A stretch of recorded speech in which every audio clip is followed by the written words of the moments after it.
সুপ্রিয় করবাঘরবাসী, আপনারা নিশ্চয়ই সবাই ভালো আছেন। এই মুহূর্তে আমাদের করবাঘরতে চমক আমাদের জননেতা প্রিয় মুশির রহমান স্যারের জামাতা এবং নাতি আমাদের মধ্যে নির্বাচনী কার্যক্রমে অংশগ্রহণ করেছে। এটা আমাদের জন্য অত্যন্ত গর্বের।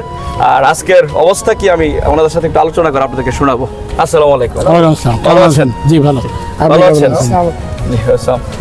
কেমন দেখতেছেন করবাঘর অবস্থা? আপনি অলরেডি কাজ করতেছেন। খুবই ভালো এবং অত্যন্ত একটা জনস্রোত এবং এতদিন পরে প্রায় 17-18 বছর পরে এদেশের জনগণ একটা মানে স্বাধীনভাবে নির্বাচনে অংশগ্রহণ করতে পারতেছে, এটা একটা আনন্দের ব্যাপার। এবং আমি যেই লোকজনের যে উৎসাহ উদ্দীপনা দেখতেছি, আমি খুবই আশাবাদী যে ধানের শীষ জয়যুক্ত হবে।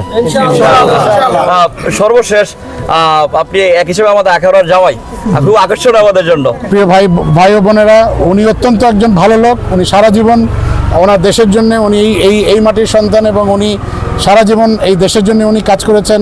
উনি সচিব ছিলেন, উনি আগে এমপিও ছিলেন, আপনারা জানেন। এবং এই বয়সে এসে, এই শেষ বয়সে এসে ওনার একটা বিরাট শখ যে উনি ওনার বাকি জীবনটা এই দেশের উন্নয়নের কাজে, আপনাদের উন্নয়নের কাজে উনি নিজেকে নিয়োগ করতে চায়। তো ইনশাল্লাহ আপনারা ওনাকে ভোট দিয়ে জয়যুক্ত করবেন আগামী 12 তারিখে। Thank you so much.